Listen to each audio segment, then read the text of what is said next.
Muy buenos días chicos, espero que se encuentren muy bien.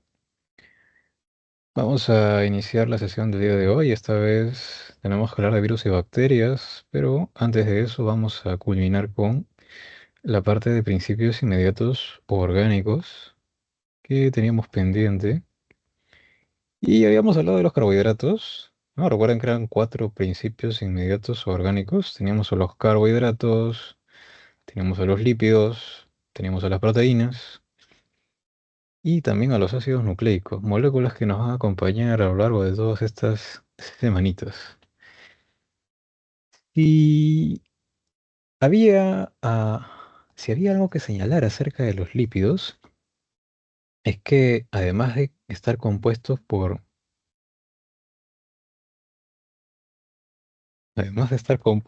carbono, hidrógeno, oxígeno, nitrógeno además de estar conformados por carbono, hidrógeno y oxígeno, también van a presentar nitrógeno y fósforo. Si nos referimos a por qué son importantes, es porque ellos van a estar involucrados en la formación de estructuras, como lo es, por ejemplo, la membrana celular, que está compuesta de fosfolípidos. Pueden estar involucrados también en la reserva de energía, ya que parte de las moléculas que nosotros asimilamos en la alimentación se pueden almacenar en forma de grasa en nuestro tejido adiposo, ¿no? Ya sea la misma grasa que consumimos o ya sea también los azúcares. No todos se convierten en glucógeno, algunos otros se pueden convertir también en grasa que también se acumula bajo formas de reserva. Aislante, más bien dicho termoaislante. Eso está referido al hecho de que las grasas conducen muy mal el calor. Así que por eso un oso polar o una ballenita tiene en su cuerpo una gruesa capa de grasa. ¿Para qué? Para que el calor interno que ellas generan, ¿no?, dentro de su cuerpo, no se difunda fácilmente al exterior, sino que quede retenido dentro del cuerpo. Y eso le permite tolerar las temperaturas frías a las que están expuestas. Tiene función protectora. Esto en el caso de muchas aves que embadurnan sus plumas con una especie de cera o grasa, eh, cuya función básicamente va a ser impermeabilizar. Es que la mayoría de las aves son voladoras y para volar necesitan que sus plumas estén secas. Entonces lo que sucede aquí es que ellas a la altura de la rabadilla tienen una especie de protuberancia de la cual pueden secretar una especie de cera con la cual embadurnan todas sus plumas y de esa manera las impermeabilizan para que el agua de la lluvia, por ejemplo, simplemente resbale y no las estropee. Las neuronas en sus axones tienen mielina con lípidos que son importantes para la transmisión del impulso nervioso.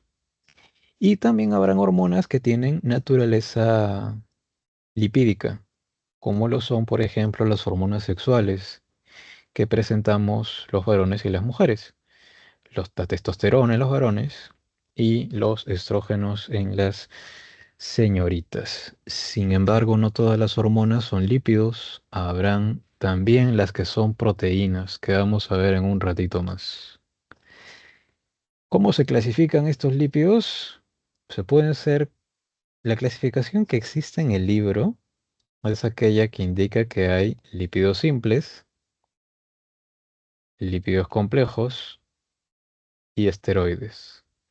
Pero estos tres a su vez se pueden englobar en dos tipos de lípidos, que son los saponificables y los no saponificables. Los saponificables engloban a los simples y los complejos, y los no saponificables engloban a los esteroides y también a otros lípidos, como pueden ser, por ejemplo, los terpenos, pero principalmente los esteroides, ¿ya? ¿En qué se diferencian estos dos, saponificables y no saponificables? En que si los degradamos, de los saponificables tú puedes obtener ácidos grasos. En cambio de los no saponificables, si los degradas, no van a liberar ácidos grasos. ¿Qué caracteriza ahora entonces a un lípido simple, donde se encuentran las grasas neutras? Estos están conformados básicamente por dos moléculas muy sencillas que son el alcohol glicerol y el ácido graso. Estos dos se van a unir mediante un tipo de enlace que se llama el enlace éster, que como te das cuenta también es una reacción de deshidratación porque también allí se está perdiendo una molécula de agua. Eso es lo que está conformando simplemente a un lípido simple, un ácido graso y un alcohol glicerol. Puede estar unido a un ácido graso, puede estar unido a dos o a tres. De allí que tengamos también monoglicéridos, diglicéridos o triglicéridos, dependiendo del número de ácidos grasos que presentan unidos. El ácido graso que presentan estos lípidos, a su vez, puede ser saturado o insaturado, como los que estamos viendo acá. Los más importantes van a presentar de 16 a 18 carbonos, pero también hay los que tienen menos o los que tienen más. Pero si los clasificamos, como te dije, podemos tener a los saturados, que van a contener enlaces simples entre los carbonos que hay en su estructura. Solamente vas a encontrar enlaces simples. Más bien en el insaturado, o llamado también no saturado, al menos vas a encontrar un enlace doble entre carbonos. Se recomienda el consumo de grasas que tengan ácidos grasos insaturados. Por eso es que cuando vas a consumir de repente comida chatarra, un Doritos, un Chisito, Chistris, ves un octógono que te dice, oye, esto tiene grasas saturadas. La, la explicación de esto se debe a que las grasas saturadas son sólidas a temperatura ambiente y más bien las insaturadas son líquidas a temperatura ambiente. Si tú consumes muchas grasas saturadas, estas a la larga, con el pasar de los años, se van a ir acumulando en tus arterias y van a formar obstrucciones que podrían predisponer a que sufras una enfermedad cardiovascular. O sea, imagínate de repente un infarto, ¿no? Porque se bloquea una arteria de tu corazón. En cambio, las insaturadas no van a formar esas obstrucciones porque son líquidas, ¿no? A temperatura ambiente. Y más bien colaboran a que las grasas saturadas que ya están formando obstrucciones se disuelvan. ¿Sí? Por eso es más saludable consumir grasas insaturadas, ¿no? Que se encuentran, por ejemplo, más que nada en los aceites vegetales. Tenemos entonces aquí, en los lípidos simples, a los acigliceroles o grasas, donde están los monoglicéridos, diglicéridos y triglicéridos, de acuerdo a la cantidad de ácidos grasos que presentan. Y a su vez, estos pueden ser clasificados en sebos y mantecas, que son los de origen animal, o aceites, que son los de origen vegetal. La diferencia va a ser básicamente el tipo de ácido graso. Saturados en los de origen animal, por eso son sólidos a temperatura ambiente, y insaturados en los de origen vegetal. Por ejemplo, el aceite de soya, que tiene consistencia líquida, ¿no? A temperatura ambiente. El aceite de oliva también, ¿no? Por ejemplo, también es líquido, porque presentan ácidos grasos insaturados. Dentro de los lípidos simples también están las ceras. Estas se caracterizan por tener un alto peso molecular y eso es porque el alcohol que ellas presentan presenta una cadena bastante larga. Y eso también les da también propiedades hidrofóbicas. Bueno, en realidad los lípidos en general tienen esa característica de ser hidrofóbicos, pero las ceras resaltan en eso. Y justamente por eso tienen la propiedad de ser impermeabilizantes. Recubren las hojas de las plantas, recubren también las plumas de las aves. em, las encuentras, por ejemplo, en las colmenas de las abejas, ¿no? Están cumpliendo esa función de protección. En cuanto a los lípidos complejos, estos también presentan ácidos grasos y también presentan alcohol glicerol, pero adicionalmente van a presentar otra molécula, como puede ser en este ejemplo, un grupo fosfato. Si presenta un grupo fosfato, lo que vamos a tener es un fosfolípido. Esto de aquí, todo esto de acá es un fosfolípido, que son los que están conformando la doble capa de fosfolípidos que hay en la membrana celular. Doble capa o bicapa, como dice acá, ¿no? Aquí hay una capa y aquí hay otra capa. Ok, ya la vamos a conocer más a fondo la próxima semana. Está formando esa estructura, ¿no? Que es la membrana celular. Si le adicionas un carbohidrato, puede ser más bien un glucolípido, o si le adicionas una esfingosina, vamos a tener un esfingolípido, que son los que encuentras, por ejemplo, en la mielina de las neuronas. Pero, como ya ves, ya no solamente tienen ácido graso y glicerol, sino además otra molécula diferente. Y en el caso de los esteroides, que también, bueno, en este caso ya son no saponificables, estos tienen estructuras más complejas, estructuras cerradas sobre sí mismos, y van a derivar de esta molécula que se llama el ciclopentano pedridofenandreno. Entre los esteroides más conocidos se encuentran el colesterol, el cual es precursor de hormonas sexuales como son los estrógenos y la testosterona, y también la vitamina D. Seguramente te has enterado de que por exponerte a la luz solar vas a producir vitamina D de manera natural.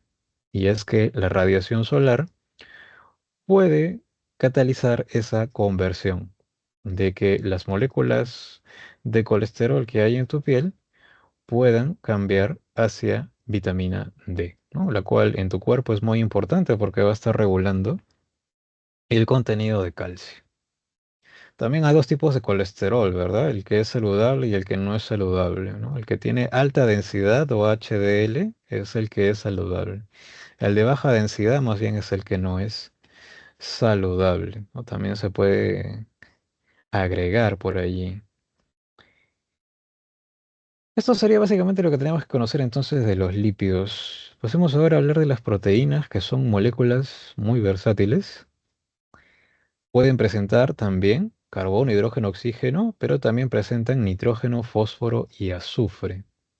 ¿Por qué son importantes? Cumplen una variedad de funciones biológicas. Hay proteínas que son hormonas, como la insulina, por ejemplo, que regula el azúcar de los diabetes.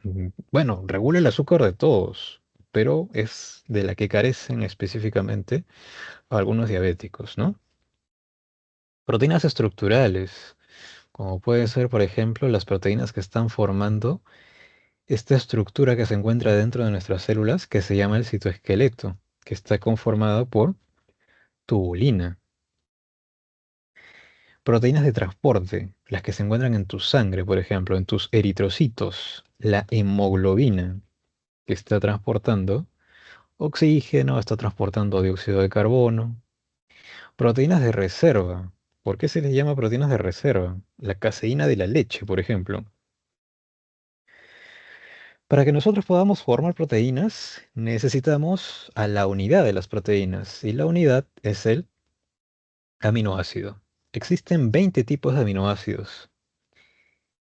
Entonces, ¿de dónde adquirimos esos aminoácidos? Algunos se producen naturalmente en nuestras células, pero otros los debemos obtener a partir de la alimentación. Cuando tú eras un bebito, tu mamá te daba de lactar porque en la leche, bueno, además de haber otros nutrientes, también había caseína. Caseína que estaba conformada por aminoácidos. Al ingerir tú esos aminoácidos, tus células los podrían haber utilizado para formar sus propias proteínas. Por eso es como una reserva simplemente, ¿no? Igual sucede también con la albúmina del huevo. La clara del huevo tiene proteínas también que van a abastecer de aminoácidos al pollito que se está desarrollando allí poco a poco. Por eso se dice función de reserva. Proteínas de defensa. Tu sistema inmune produce moléculas para poder defenderte de patógenos como pueden ser virus, como pueden ser bacterias. Estas moléculas de defensa se llaman anticuerpos y son proteínas. Y proteínas motoras también, que por ejemplo están permitiendo que nosotros podamos contraer nuestros músculos. Ahí está la tropomiosina, la misma miosina también. Son proteínas que están involucradas en la contracción muscular. Hay proteínas que van a degradar moléculas. Esas, mm, bueno, pueden degradar moléculas o pueden también formar moléculas. O mejor dicho, aceleran o retardan la formación y degradación de moléculas. Esas proteínas que están catalizando reacciones químicas se llaman enzimas. Por ejemplo, tú ya conociste, bueno, te mencioné la semana pasada que había un polisacárido llamado celulosa, que se encuentra en la pared de las plantas, en la pared celular de las plantas. Esa celulosa puede ser degradada por algunos organismos, como lo son las bacterias. Las bacterias producen una enzima para degradar esa celulosa. Esa enzima se llamaría celulasa. Así también para degradar estos disacáridos, por ejemplo la sacarosa, si quiero degradar sacarosa y volver a obtener glucosa y fructosa, utilizaría una enzima que se llama sacarasa. Siempre que escuches el sufijo asa, es porque es una enzima y va a degradar lo que se encuentra anteriormente a ella. Así, por ejemplo, también tienes lactasa, que rompería la lactosa de la leche. Maltasa, que rompería la maltosa que hay en los alimentos que ingerimos. Entonces, ejemplos. Tenemos allí varios, ¿no? Sacarasa, celulasa, por ejemplo, que degrada la sacarosa y la celulosa respectivamente. Una serpiente cuando te muerde o una araña cuando te muerde también te puede inocular un veneno que puede resultar tóxico y puede poner en peligro tu vida. Ese veneno es un cóctel de proteínas que tienen función tóxica. Veneno.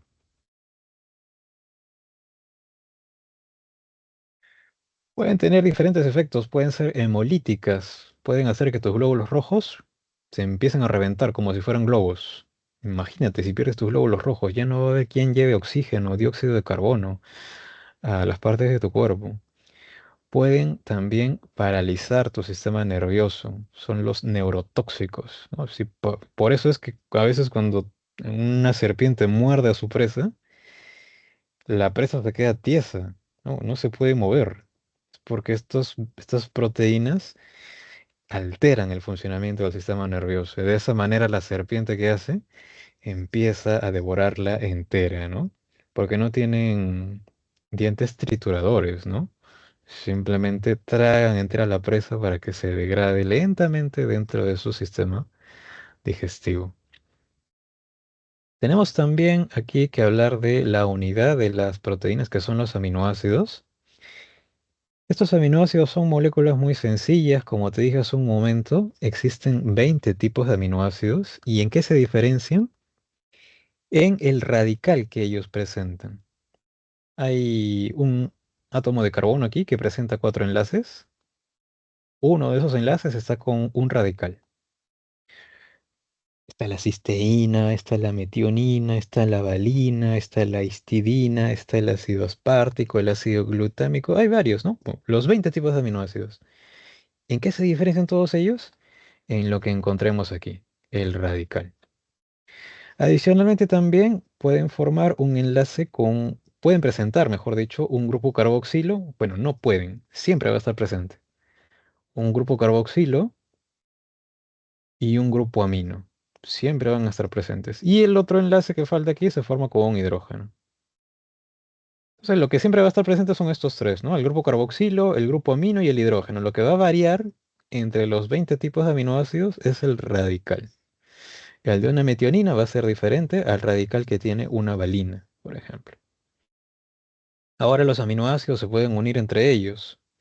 El enlace que se forma entre ellos se llama el enlace peptídico, en el que reacciona el grupo carboxilo de un primer aminoácido con el grupo amino de un segundo aminoácido. Y como te das cuenta aquí con esta imagen, también es una reacción de deshidratación, también se pierde agua. Este enlace es el tercero que debes recordar siempre. Entonces tienes glucosídico en carbohidratos, éster en lípidos y este que es el peptídico en las proteínas. Si dos aminoácidos se unen, como lo estamos viendo acá, tenemos un dipéptido.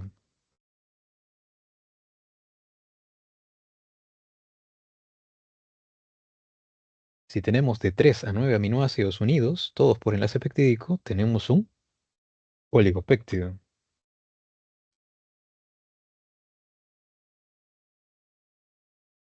Y si tienes de 10 a más, tienes un polipéptido.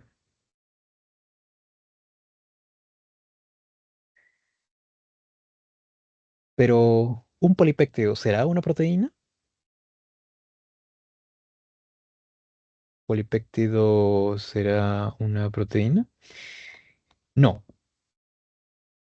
un polipéptido es solamente una cadena de aminoácidos.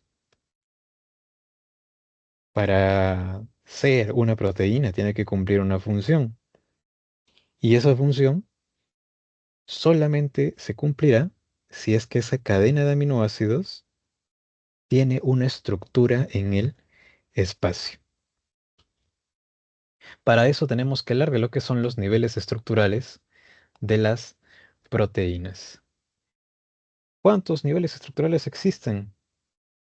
Existen cuatro. El nivel primario, el nivel secundario, el nivel terciario y el nivel cuaternario.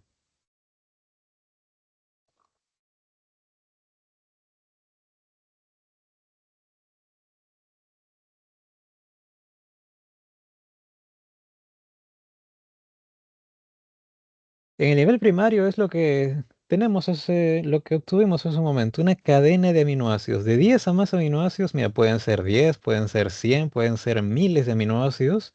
No importa que hayan miles de aminoácidos unidos, todos. Todavía no tenemos una proteína, es solamente un polipéptido.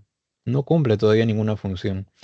El único tipo de enlace que vas a encontrar acá es el enlace peptídico. Solamente enlace peptídico. Em, Entre los aminoácidos que hay en esa cadena polipeptídica se pueden formar enlaces de puente de hidrógeno. Cuando se forman esos enlaces de puente de hidrógeno, pasamos al siguiente nivel estructural, en el que vamos a tener regiones que adoptan una forma como si de una hoja se estuviera tratando así media plegada. Se le llama hoja plisada o hoja plegada, o como si fuera una escalerita de caracol, lo que se llama alfa hélice. O sea, esta cadena que teníamos por aquí, en algunas regiones tendrá una conformación beta plegada y en algunas otras tendrá de alfa, alfa hélice. Pero todavía no es una proteína, todavía no cumple ninguna función. Pasamos al tercer nivel. En el tercer nivel es como si si un pasador de zapatos que teníamos aquí inicialmente en el nivel primario, así suelto, libre, es como si ese pasador se empezase a anudar. Así como lo anudas para asegurar tus zapatos, así se va a empezar a conformar este nivel terciario. ¿Cómo sucede por qué? ¿Por qué se sucede esa formación de ese nudo, de esa conformación espacial? Porque se van a formar enlaces entre diferentes regiones de esa cadena polipeptídica. Enlaces como por ejemplo, el más importante de ellos, el que deberías recordar siempre, es este, el de puente disulfuro, que se establece entre aminoácidos que tienen azufre. Aquí hay uno que tiene azufre y en esta otra región hay otro que tenía azufre. Ambos coinciden y se forma un enlace de puente disulfuro. De esa manera, estas dos regiones, a pesar de que son muy lejanas, se unen entre sí. Pueden haber también más puentes de hidrógeno, pueden haber interacciones hidrofóbicas, pueden haber enlaces iónicos, pero de esa manera, esa cadena suelta que teníamos ahora se empieza a conformar en el espacio y ahora sí ya tiene una función. Ya tiene una conformación espacial, aquí sí ya hay función. El enlace que vas a encontrar aquí más bien es el de puente disulfuro. Es más importante, pero ya ves que hay otros también allí, ¿no? Las interacciones hidrofóbicas, el enlace iónico también. Si ya tienes dos o más proteínas con estructura terciaria unidas, tienes a la estructura cuaternaria. Esta también va a ser una proteína, ¿no? Porque aquí hay una con estructura terciaria y aquí hay otra también. Entonces ya están cumpliendo una función, ¿ok? Puede suceder también que, bueno, en realidad no puede. Esa estructura terciaria y cuaternaria se está manteniendo gracias a que se mantienen constantes ciertos valores de pH, ciertos valores de temperatura. Si nosotros alteramos esos valores de pH o de temperatura, la proteína perderá su estructura terciaria y cuaternaria y volverá hacia una estructura primaria. Y aquí será más bien una proteína desnaturalizada. Ya no tendrá función, porque tú sabes que en el primer nivel no hay función todavía. Por ejemplo, eso sucede con con la clara del huevo, donde está la albúmina. ¿Qué pasa cuando está a temperatura ambiente? Es media líquida, ¿no? Tiene consistencia de gel. Pero si la sometemos a una temperatura alta, ¿no? Del agua hirviendo, ¿qué pasa? Se solidifica, ¿verdad? Es allí cuando ya se ha desnaturalizado, ¿no? Ya no se puede tener las mismas características que tenía inicialmente. Para algunas proteínas puede pasar que volvamos a tener la conformación original que teníamos inicialmente. No va a suceder para la albúmina. En la albúmina, una vez que se solidifica, ya no podemos, ya no podemos volver a tener la consistencia gelatinosa, pero sí para algunas otras. Una vez que se desnaturalizan, si de repente volvemos a bajar la temperatura o de repente volvemos a restablecer el pH, vuelven a formarse los enlaces de puente disulfuro, los puentes de hidrógeno y vuelve a adquirir su estructura terciaria y cuaternaria. Vuelve a ser una proteína normal. Eso se llama renaturalización, ¿no? Lo contrario a la desnaturalización, que sería la pérdida de su función, de su actividad biológica, como dice allí. Bien.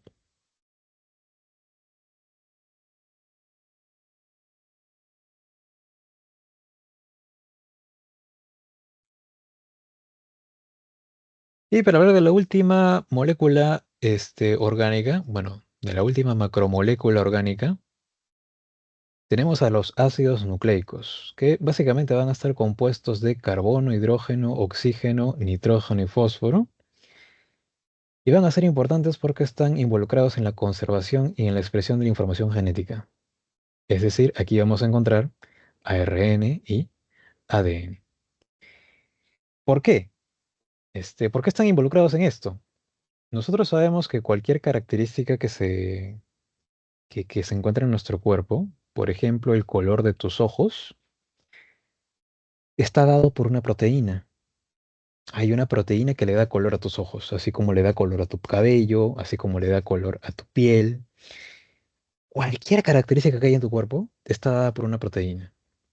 Tu tamaño, el tamaño de tus orejas, de tu nariz, cualquier cosa. Las proteínas entonces están involucradas en las características que tenemos. Pero esas proteínas no se forman así a partir de la nada. Se forman a partir de la información que hay en los genes, que hay en el ADN. El gen contiene la información para poder formar proteínas. Eso es algo que vamos a conocer la próxima semana. Pero la información que está en el gen, esas instrucciones para formar esta proteína, no se pueden utilizar directamente. La información del gen tiene que ser copiada en una molécula que se llama el ARN mensajero, en un proceso que se llama la transcripción.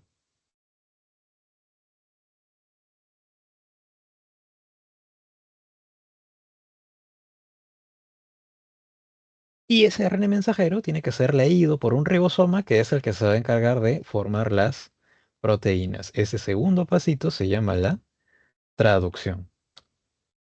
Por eso decimos que los ácidos nucleicos están involucrados en la expresión de la información genética.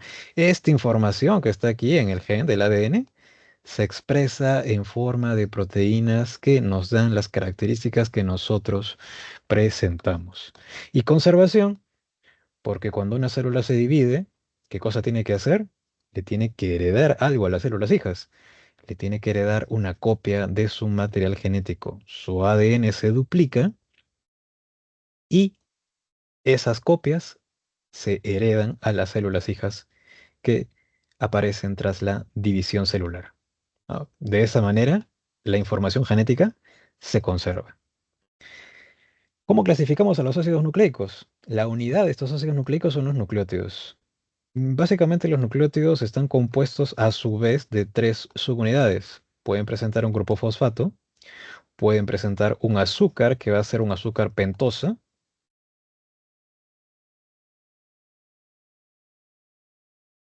y la base nitrogenada que puede ser de dos tipos. Puede ser una purina o puede ser una pirimidina. En el caso del azúcar pentosa, vamos a tener que puede ser azúcar ribosa o puede ser azúcar desoxirribosa. La desoxirribosa, como tú ya recordarás, es la que está presente en el ADN. Y la ribosa es la que está presente en los nucleótidos del ARN, ¿no? Por eso se llaman ácido ribonucleico y ácido desoxirribonucleico, respectivamente. Si puedes notar una diferencia muy básica, por si te pusieran una imagen de estas dos en una pregunta, fíjate en el carbono número 2. El carbono número 2 de la desoxirribosa tiene un hidrógeno y la de la ribosa más bien tiene un grupo hidroxilo, ¿no? Así que es diferente.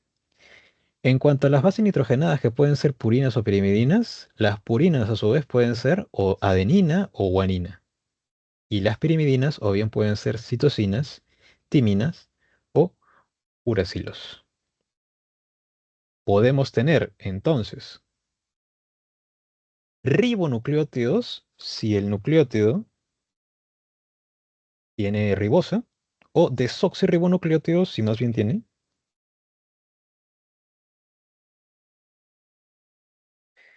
desoxirribosa. Pueden haber ribonucleótidos de adenina, de citosina, de guanina. Pueden haber desoxirribonucleótidos de timina, de guanina, de adenina, dependiendo de la base nitrogenada. Los dos tipos principales de ácidos nucleicos van a ser el ARN y el ADN. La diferencia básica entre estos dos, vamos a saltar un poquito acá, luego regresamos. La diferencia más resaltante va a ser pues que el ADN está compuesto por una doble cadena de nucleótidos. Hay una doble cadena. Y el ARN está compuesto solamente por una sola cadena. Habrán excepciones, ¿ah? Pero para nosotros, así en general, ADN doble cadena, ARN una sola cadena. La segunda diferencia es acerca de las bases nitrogenadas que presentan sus nucleótidos. El ADN presenta nucleótidos de citosina, de guanina, de adenina y de timina.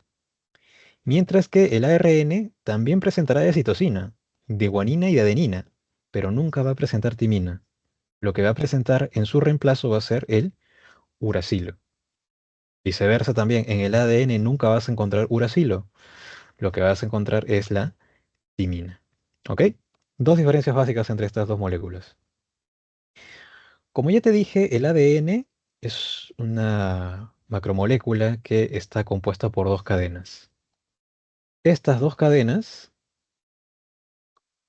bueno, antes de hablar de eso, ¿cómo se forman estas cadenas de nucleótidos? ¿Qué tipo de enlace forman para poder enlazarse? Es el enlace fosfodiéster. Y ahí tienes el último tipo de enlace. Ya tienes glucosídico en carbohidratos, éster en lípidos, peptídico en proteínas y el fosfodiéster en los ácidos nucleicos. Este enlace se lleva a cabo entre la unión del carbono número 5 de la pentosa de un primer nucleótido con el carbono número 3 de la pentosa de un segundo nucleótido. Por eso es que si tú revisas una cadena de nucleótidos, como podría ser esta de acá, en un extremo vas a encontrar 5' y en el otro extremo vas a encontrar 3'. ¿Qué significa eso? Si tuviésemos por aquí, por ejemplo, 5' y 3'. Quiere decir que aquí donde dice 5', aquí hay un nucleótido cuyo carbono número 5 no ha formado enlace fosfodiéster. Su carbono número 3 puede estar enlazado con el otro nucleótido que está por acá, pero su carbono número 5 está solito ahí, ¿no? No formó enlace. Y si nos vamos al otro extremo, por aquí habrá un nucleótido cuyo carbono número 3 no ha formado enlace fosfodiéster. Su carbono número 5 quizás sí ha formado enlace, pero el 3 no. El 3 está solito. Siempre va a ser así. Y en el ADN, por ejemplo, vamos a tener esa característica, ¿no? En un extremo 5' y en el otro extremo 3'.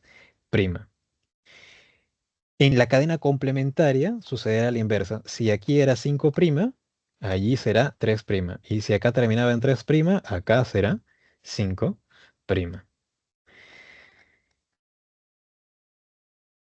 Para que se mantengan unidas estas dos cadenas del ADN, debe haber la formación de enlaces de puente de hidrógeno entre las bases nitrogenadas de los nucleótidos que conforman esas cadenas. Por ejemplo, mira, acá tenemos un nucleótido de adenina en esta primera cadena unido a un nucleótido de timina de esta segunda cadena. ¿Y qué están formando? Mira, están formando dos enlaces de puente de hidrógeno. Siempre una adenina de una primera cadena se va a unir con la timina de la segunda cadena. Y se van a formar dos enlaces de puente de hidrógeno. Siempre también una guanina de la primera cadena se va a unir con la citosina de la segunda cadena. Y más bien lo que van a formar son tres enlaces de puente de hidrógeno. Siempre va a ser así, guanina con citosina y adenina con timina. Nunca citosina con adenina o timina con guanina. No, no, no. Siempre va a ser así. Y es por eso que aquí se cumple la famosa ley de Chargaff, que dice que en una molécula de ADN lo que vas a encontrar es un porcentaje igual de purinas al de pirimidinas. ¿Cómo es eso? Por ejemplo, si en alguna pregunta te dijeran, oye, mira, tenemos una molécula de ADN y hemos detectado que en esa molécula de ADN existe un 20% de adenina, ¿cuánto será el porcentaje de citosina que tiene esa molécula de ADN? Entonces, muy fácil, mira. Como tú ya sabes que por cada adenina debería haber una timina, porque son complementarias, y por cada guanina hay una citosina, pues si hay un 20% de adenina, quiere decir que también hay un 20% de timina, ¿no? Porque por cada adenina hay una timina. Ahí ya tienes un 40%. Si a 100% le restamos el 40%, queda un 60%, ¿no? Ese 60% debería corresponder a las otras dos bases que conforman el ADN, a la guanina y a la citosina. Pero como por cada guanina hay una citosina, quiere decir que son mitad y mitad. 60 sería 30 y 30, ¿no? Entonces habría un 30% de guaninas y un 30% de citosinas. Y de esta forma podríamos ver cómo se cumple la ley de Chargaff, ¿no? Porque ¿quiénes son purinas acá? La adenina y la guanina. 20 más 30, 50%. ¿Quiénes son pirimidinas? La timina y la citosina. 20 más 30, 50%. Iguales. Se cumplió la ley de Chargaff. Esto solamente es para el ADN, ¿ya? Porque solamente el ADN tiene doble cadena. Siempre va a haber eso entonces, ¿ya? Y lo último que tienes que conocer aquí es que existen principalmente tres tipos de ARN. En realidad existen más, ¿ah? Pero los tres tipos principales de los que tú te debes preocupar son el ARN mensajero, que se forma en la transcripción que te mencioné hace un momento,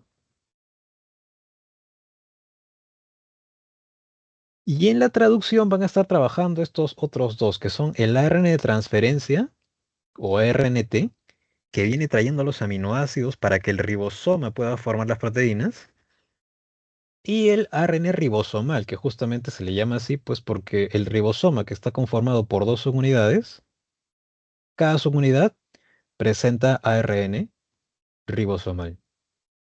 Está conformado por ribosomas. Por eso el ribosoma es un complejo supramolecular. Tiene ARN y además hay algunas proteínas que están contribuyendo a mantener su estructura. Ok, eso sería entonces lo que ya con esto sí terminamos el capítulo de la semana uno. Las grasas trans. Claro, las grasas trans son, son grasas no saludables.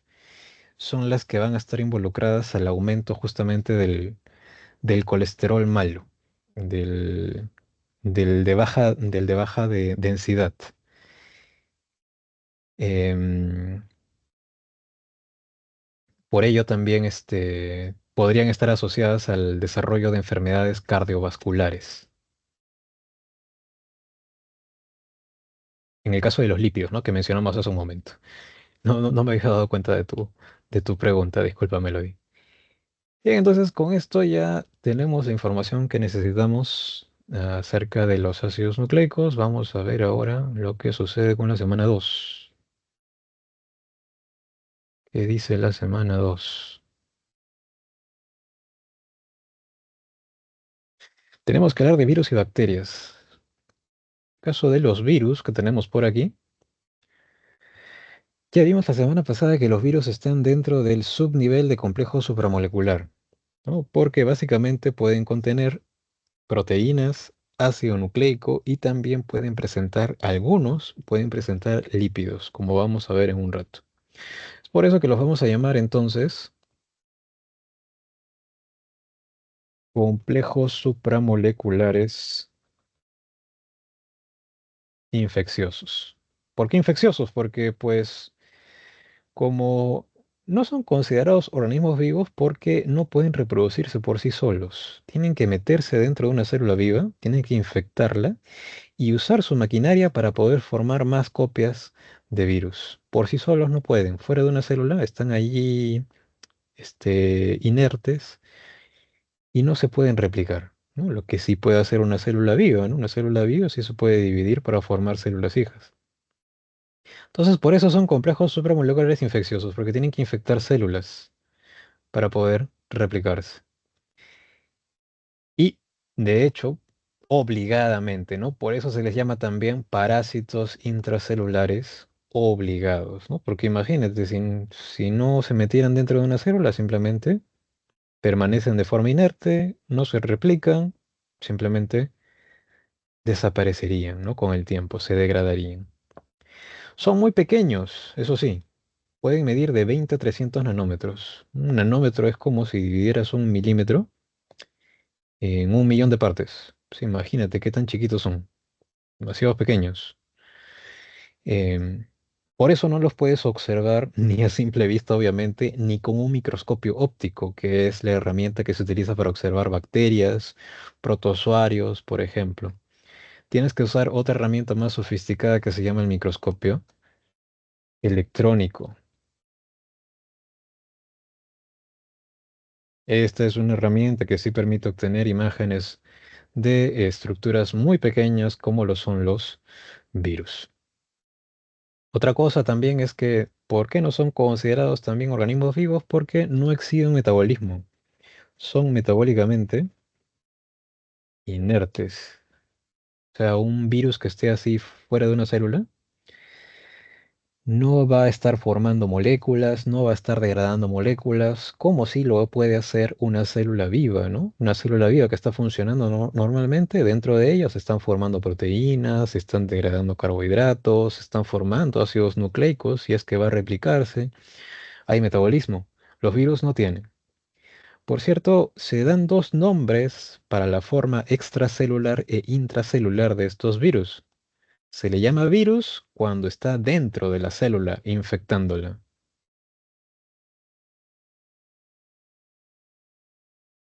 Cuando está fuera, cuando es inerte, cuando no le está haciendo daño a nadie todavía, pero está buscando una celulita por ahí, se le llama virión. Extracelularmente se le llama virión.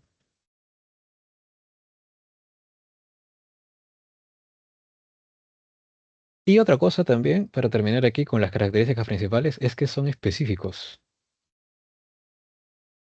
Parasitan determinados tipos de células. Por ejemplo, El primer virus en ser descrito, el virus mosaico del tabaco, vamos a ponerlo por acá,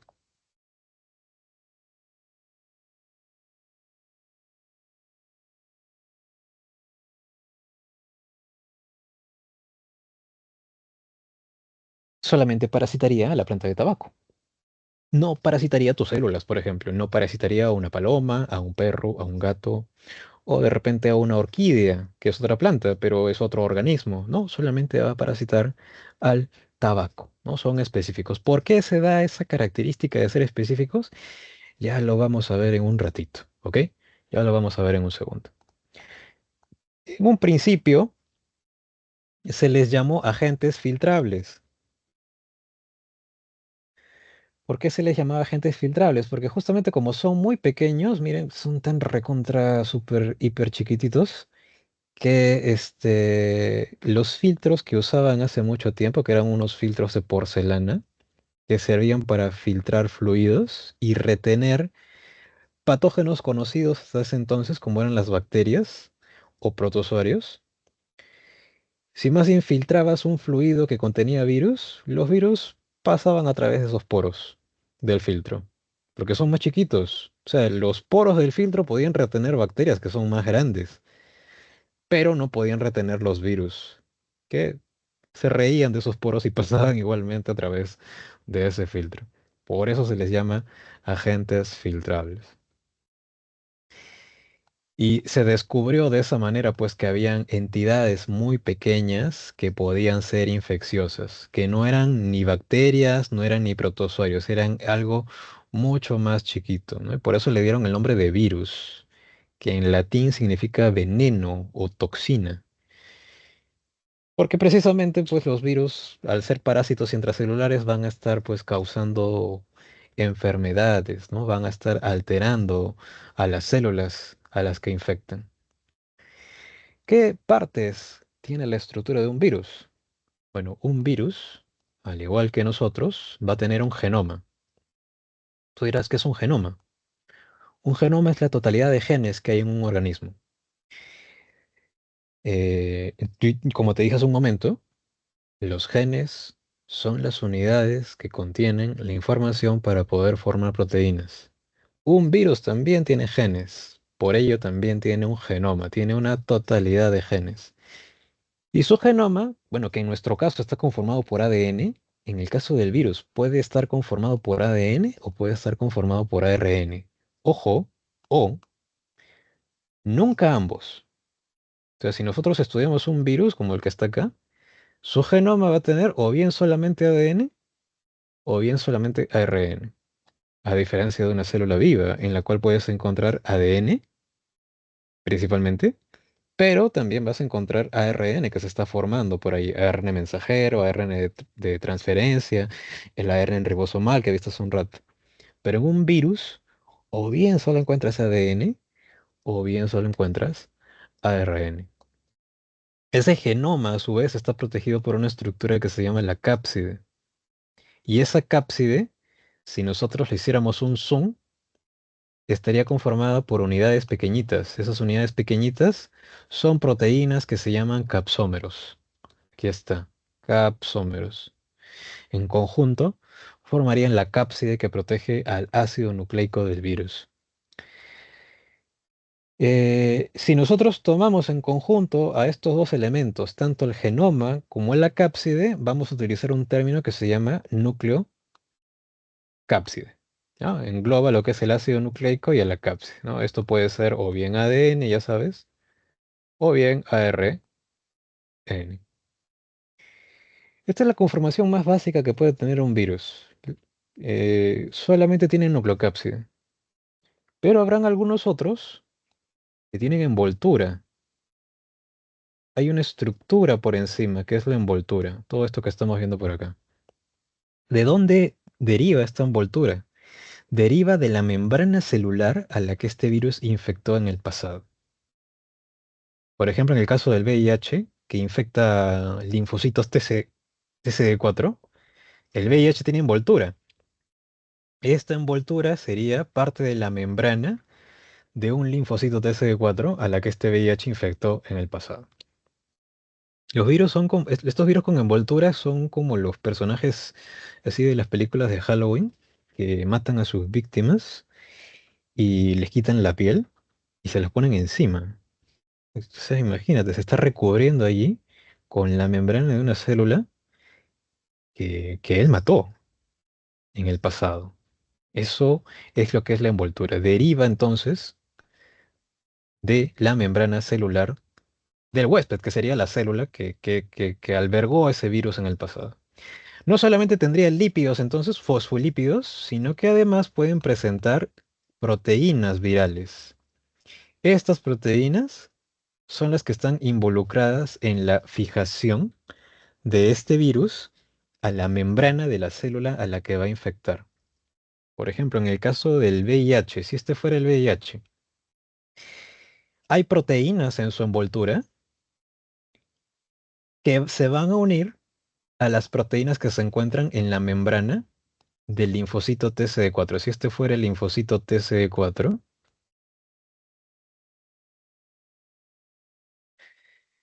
en su membrana está una proteína que se llama el receptor CD4. Al interaccionar ese receptor CD4 con las proteínas que se encuentran en la envoltura, se produce una interacción química allí que une ambas proteínas y de esa manera el virus se fija.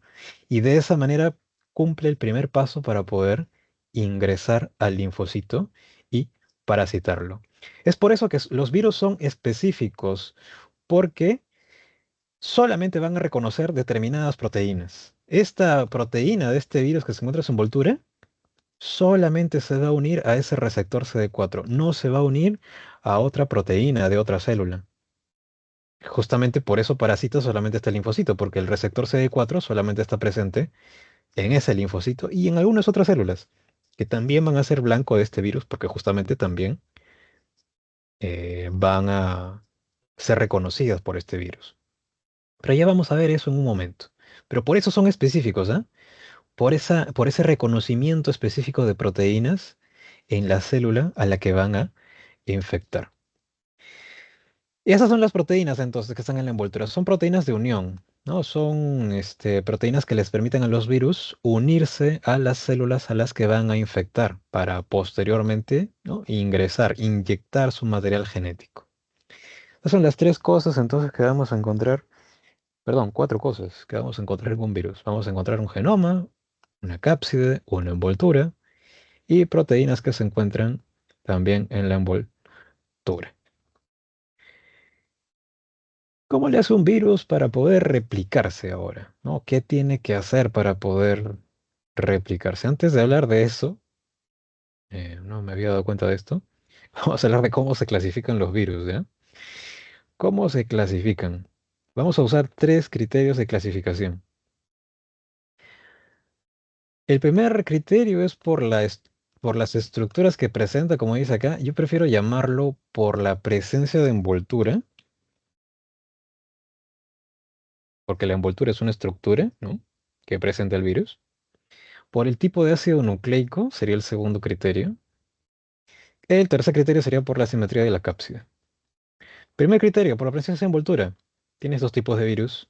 El desnudo, que solo tiene nucleocápside, ahí está su cápside, ahí están las pelotitas que son los capsómeros, y el ácido nucleico, que puede ser ADN o ARN. En el caso del envuelto, además de nucleocápside, ya sabes qué más tiene. Bueno, ¿por qué se le llama envuelto? Porque tiene envoltura, pues, ¿no? Claro, ahí está la envoltura. Y también tiene sus proteínas virales. En el caso del segundo criterio, pues como bien o bien solamente tiene ADN o bien solamente tiene ARN, pues solamente existen dos tipos de virus, de acuerdo a este segundo criterio. O es un virus de ADN, como el del papiloma, o es un virus de ARN, como el de la gripe, que causa la influenza. También está en el caso de los virus de ADN, está toda esta lista, ¿no? El herpes simple, la varicela zoster, el herpes humano 6, la hepatitis B, adenovirus, el Epstein-Barr, el parvovirus. Y en el caso de los ARN, está el de la gripe, el del VIH, el dengue, el Zika, el que te causa el ébola, esta enfermedad mortal. El de la hepatitis A y C, ojo, ¿ah? A y C. El de la B, el de el BSADN, el que te causa la fiebre amarilla y también el sarampión, y falta agregar uno más aquí, ¿no? Creo que nadie se ha borrado de esto después de varios años de pandemia, ¿no? El SARS-CoV-2, que te causa el COVID-19, es un virus de ARN también, es un virus de ARN. ¿Qué quiere decir, por ejemplo, que en la estructura química, en la composición química de un virus de ADN, ¿qué azúcar deberías encontrar? Deberías encontrar desoxirribosa, ¿verdad? Y en un virus de ARN deberías encontrar ribosa. ¿Qué nucleótidos, qué tipo de base nitrogenada deberían presentar los nucleótidos de un virus de ADN? Adenina, timina, citosina y guanina, ¿verdad? Más bien, en un virus de ARN encontrarías citosina, guanina, adenina, pero ya no encontrarías timina, ¿verdad? Encontrarías uracilo. Bien. Tercer criterio, por la simetría de la cápside. Está referida a la forma de la cápside. La cápside puede tener una forma espacial. Puede tener la forma de un poliedro de 20 caras o llamado icosaedro. Por eso se le llama icosaédrica, ¿no? Aquí hay una cara, por aquí hay otra, así hasta 20 caras. Pero justamente porque ya como que tiene una forma esférica también se le llama así, icosaédrico o esférico. Quien tiene una simetría icosaédrica es el adenovirus.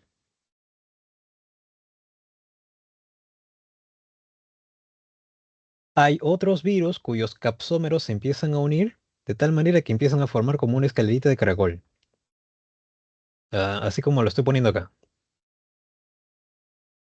Pero a la larga también están formando una especie de filamento. Toda esta estructura alargada. Por eso se les llama filamentosos. O helicoidales, porque ya ves cómo se están asociando los capsómeros en forma de hélice, en forma de escalera de caracol. El ejemplo de virus con simetría helicoidal es el primer virus en ser descrito. El virus mosaico del tabaco que fue descrito por nuestro amigo Dmitry Ivanovsky, uno de los primeros virus en ser descritos. Y aquellos virus que no presenten ni totalmente simetría icosaédrica ni totalmente simetría helicoidal son los complejos. Aquí están los bacteriófagos, que son virus que infectan, como su nombre lo dice, infectan bacterias. Tienen una cabecita que es icosaédrica y tienen un cuello que es filamentoso. O sea, no son ni totalmente lo uno ni lo otro. Así que por eso se les llama complejos. Puede ser que ni siquiera tengan partes icosaédricas ni partes helicoidales. Sean asimétricos, también serían llamados complejos. ¿Ok?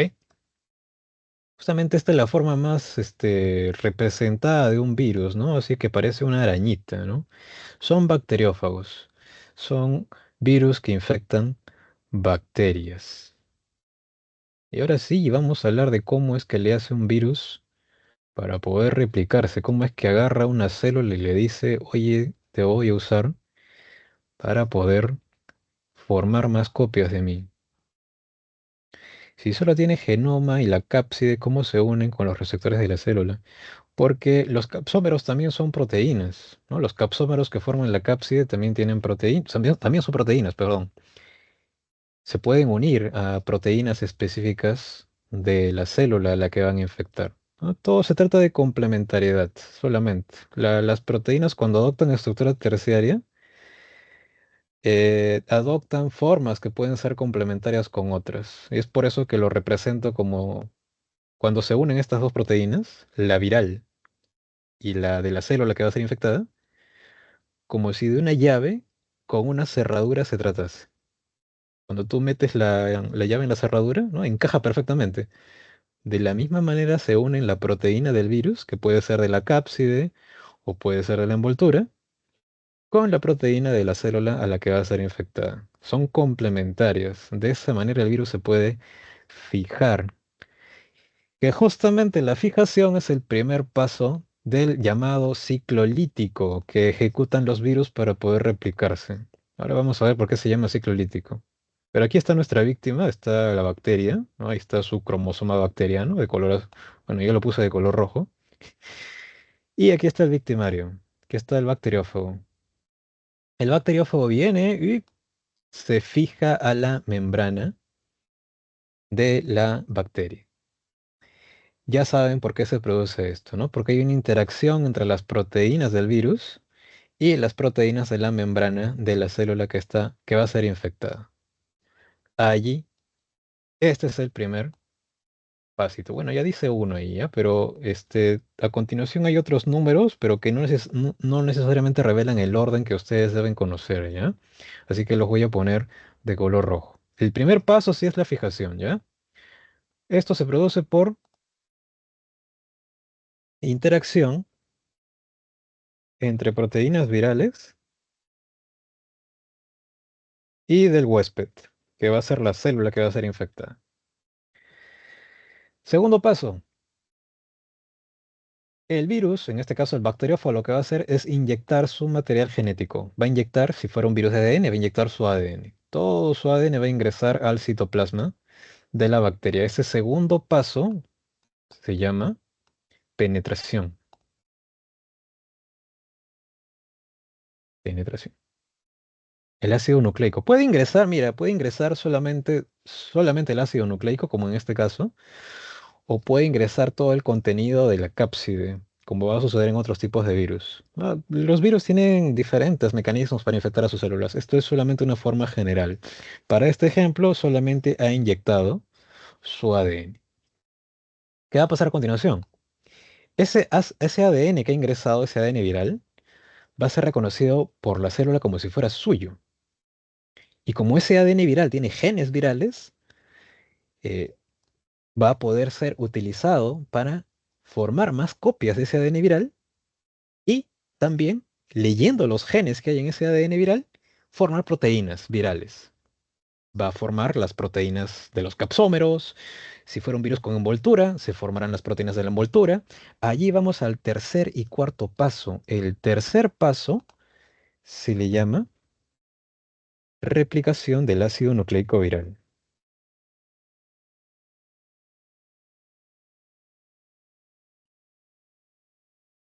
Tercer paso. O sea, de esa copia de ADN que ha ingresado, se van a formar más. La célula, la bacteria va a decir, oye, este ADN es mío, voy a formar más copias de ese ADN viral. Bueno, de ese ADN que parece mío, pero no era de ella, era del virus. Se van a formar más copias de ADN. Y en el cuarto paso, como te digo, se van a leer los genes de ese ADN y se van a sintetizar proteínas. Síntesis de proteínas virales. Se va a hacer transcripción, se va a hacer traducción, que son pasos que suceden naturalmente en una célula para formar proteínas. Pero aquí van a ser secuestrados por el virus para que formen sus capsómeros, sus proteínas de envoltura, algunas otras proteínas que tenga el virus. Eso es lo que sucede en la cuarta etapa. Entonces lo que vas a tener aquí, después del tercer y cuarto paso, es una especie de rompecabezas. Porque vas a tener ADN por aquí, varias copias de ADN, vas a tener capsómeros por acá regados, un montón de capsómeros. ¿Qué hay que hacer? El virus ahora se tiene que ensamblar. Los capsómeros se van a asociar para formar la cápside y encerrar el ácido nucleico y formar ahora a los pequeños bacteriófagos que están todavía en el interior de la bacteria. Esta es ya no sería cuarta, ¿no? Sería quinta etapa, la de ensamblaje. Se forman los nuevos virus en el interior de la célula. Pero no se tienen que quedar ahí para siempre, tienen que salir, tienen que infectar otras bacterias. Así que por eso se lleva a cabo la fase de lisis. La membrana de la bacteria se rompe y los nuevos bacteriófagos salen ahí felices y contentos a infectar otras bacterias. Ya están listos. Esa es la última etapa, entonces, la lisis, ¿no? Se produce la ruptura de la membrana y los bacteriófagos escapan. Por eso se le llama ciclo lítico, porque termina con la ruptura de la membrana celular.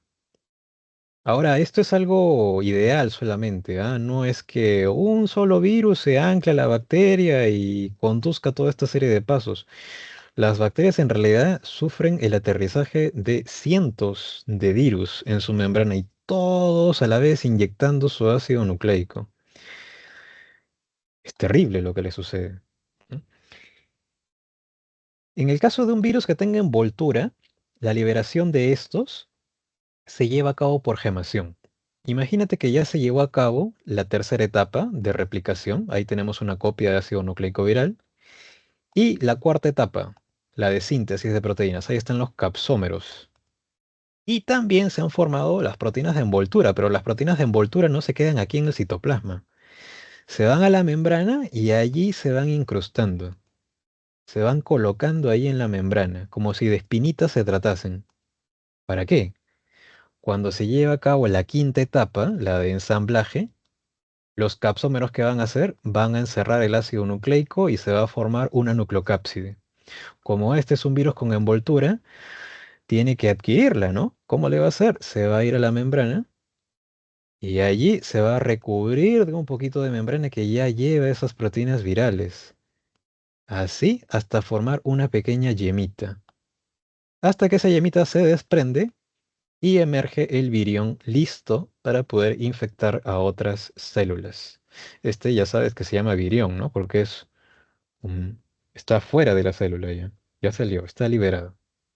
No, pero como se ha formado una pequeña yemita aquí, se le llama liberación por gemación. Es el mecanismo que utilizan los virus con envoltura para adquirirla. ¿Ok? Eso es lo que sucedería en el ciclo lítico, pero ¿qué pasa en el ciclo lisogénico? En el ciclo lisogénico es un ciclo alternativo que pueden conducir los virus en ciertas circunstancias. ¿Cuáles son esas ciertas circunstancias? Ya las vamos a ver. Cuando se ha llevado a cabo la fase de penetración, ¿qué pasa con ese ADN viral que ha ingresado? Se une al cromosoma de la bacteria y allí se queda unido, se queda dormido, se echa una siesta. No pasa ni replicación, no pasa ni síntesis, no pasa ensamblaje, no hay lisis. La bacteria no muere, está ahí tranquila, pero tiene allí al ADN viral dormido. Es como cuando el xenomorfo, ¿no? Le inyecta un huevecillo, ¿no? al ser humano, ¿no? Y el alien empieza a desarrollarse así lentamente dentro del cuerpo, ¿no? Está dormido, ¿no? Y el ser humano está tranquilo, puede estar comiendo, no le pasa nada.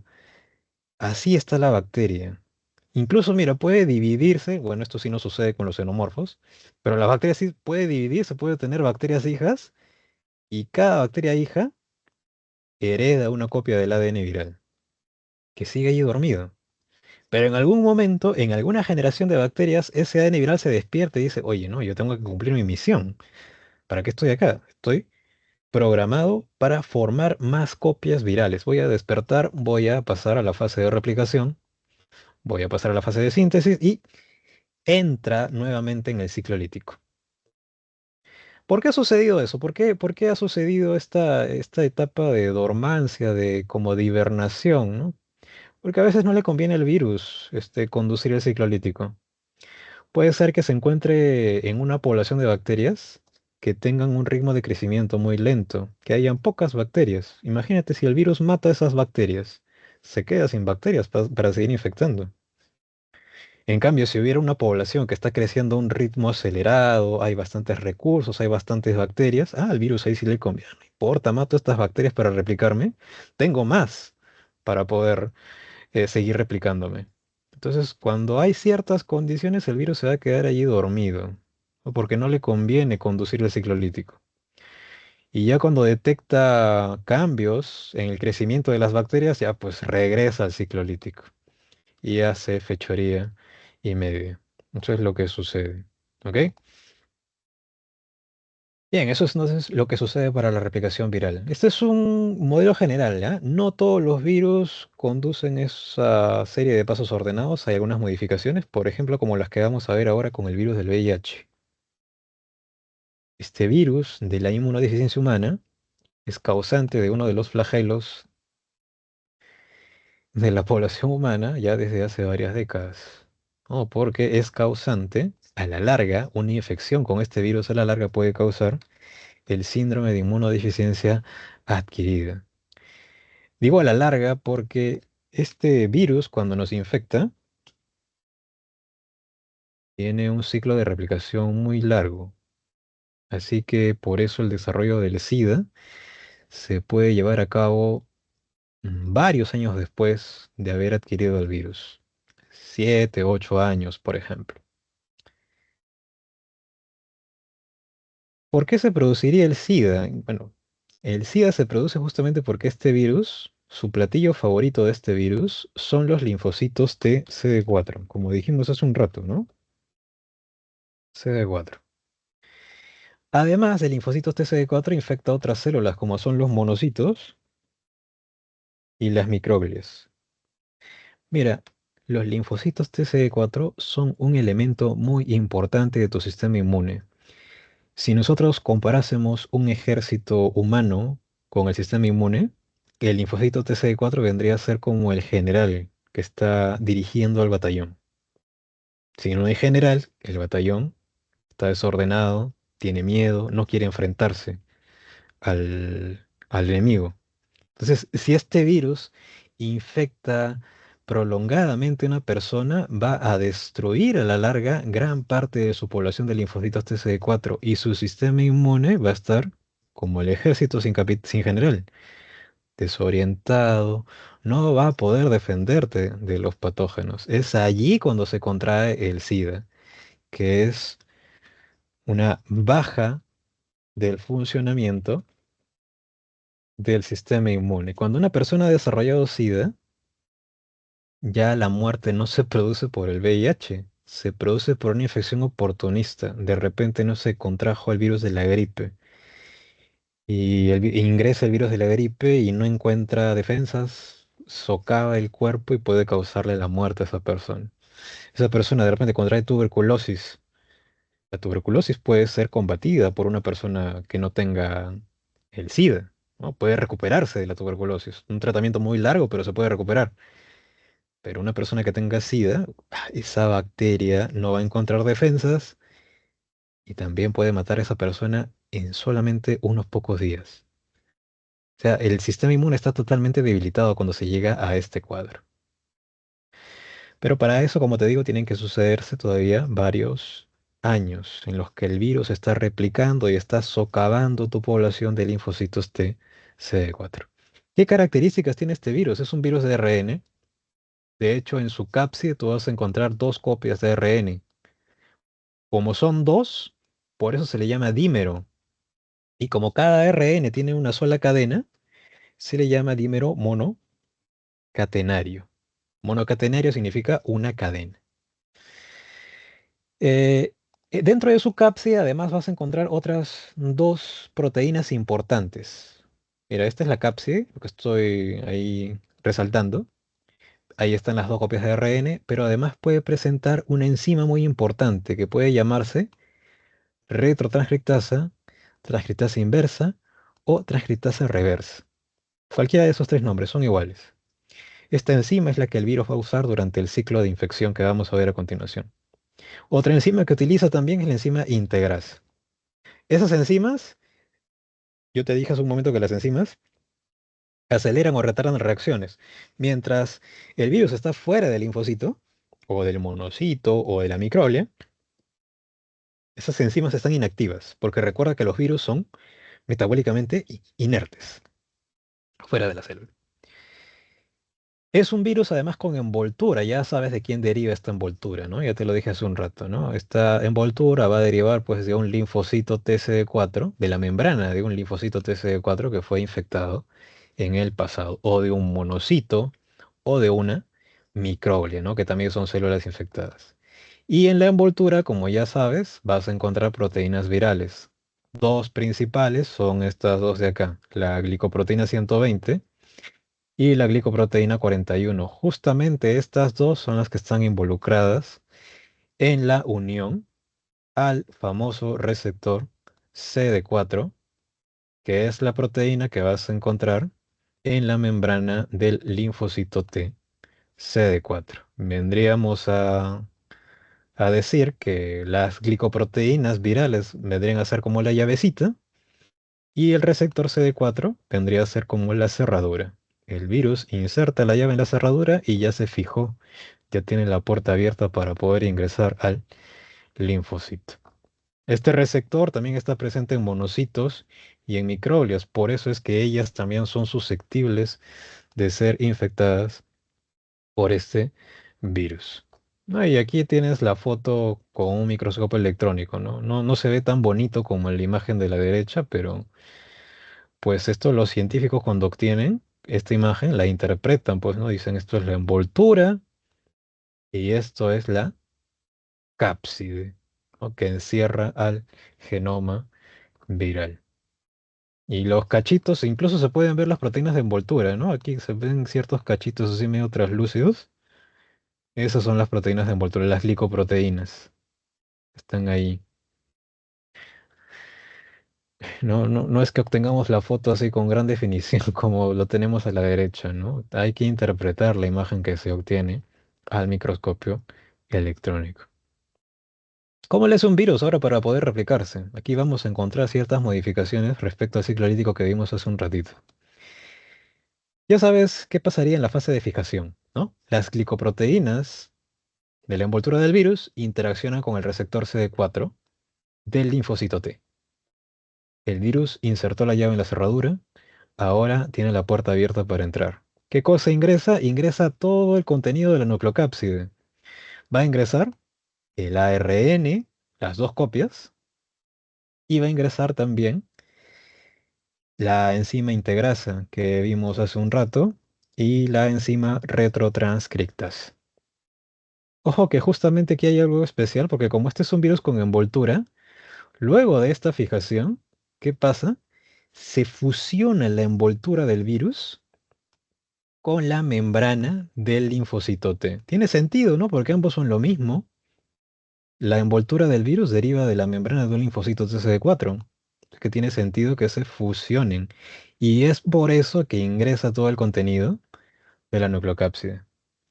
Ahora que ya ingresó el ARN viral, este virus, para poder conseguir su objetivo, necesita que su ácido nucleico se una al ADN del linfocito TCD4. Pero esto es ADN y lo que ha ingresado es ARN. El ARN no se puede unir de manera estable al ADN. Entonces, para eso el virus trajo su enzima retrotranscriptasa.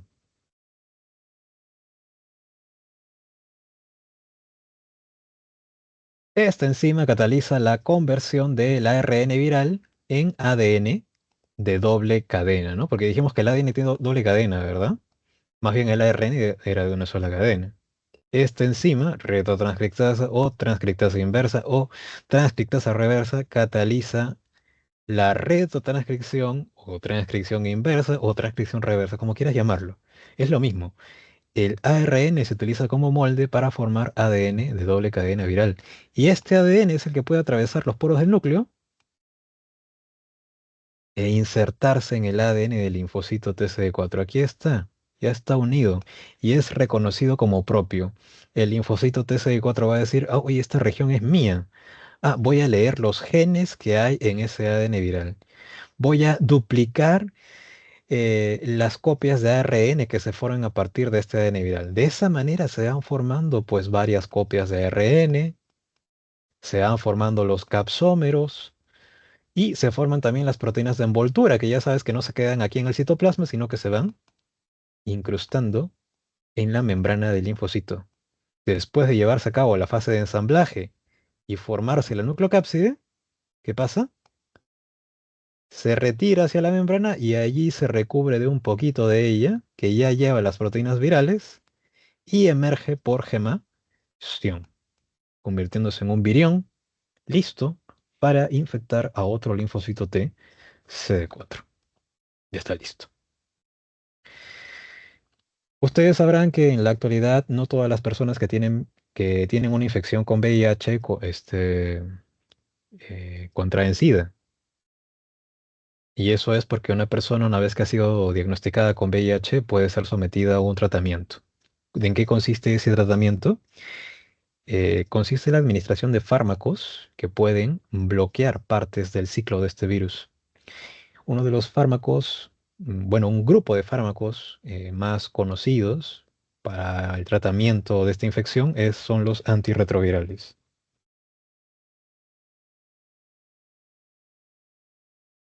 ¿Qué hacen estos antirretrovirales? Como su nombre lo dice, van a bloquear a la retrotranscriptasa. Si ya no hay retrotranscriptasa, el virus no tiene manera de convertir su ARN en ADN. Se queda como ARN y ya como ARN no puede unirlo al ADN del linfocito, bloqueado totalmente el ciclo del virus. Ese es un mecanismo. Otros fármacos bloquean receptores.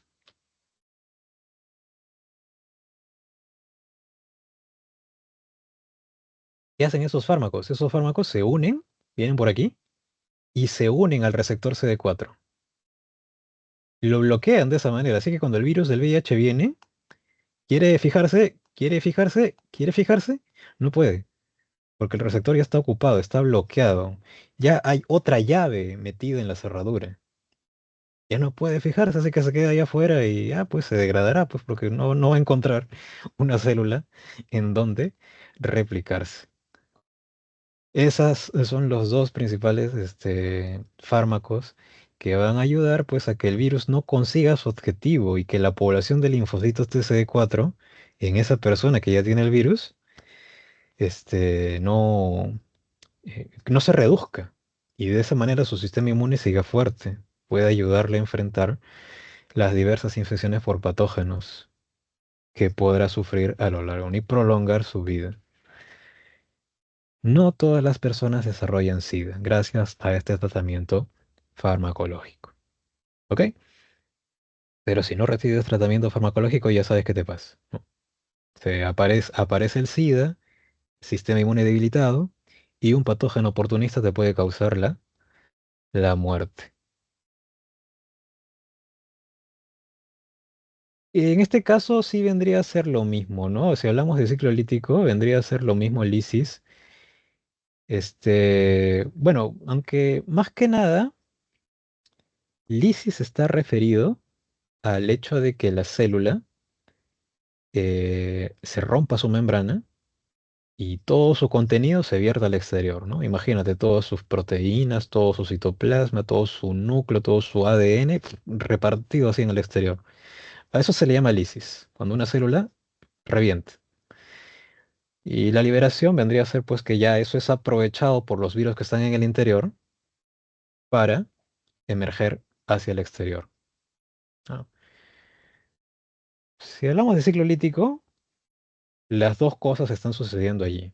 La célula revienta y los virus se están liberando. Pero sí, específicamente hablando lo uno de lo otro, sí serían cosas diferentes, ¿no? Lisis está referido a lo que le sucede a la célula. Liberación ya es lo que están haciendo los virus después de la lisis de la célula. Pero son el mismo paso, ¿ah? Todos son el mismo paso, número, número 6.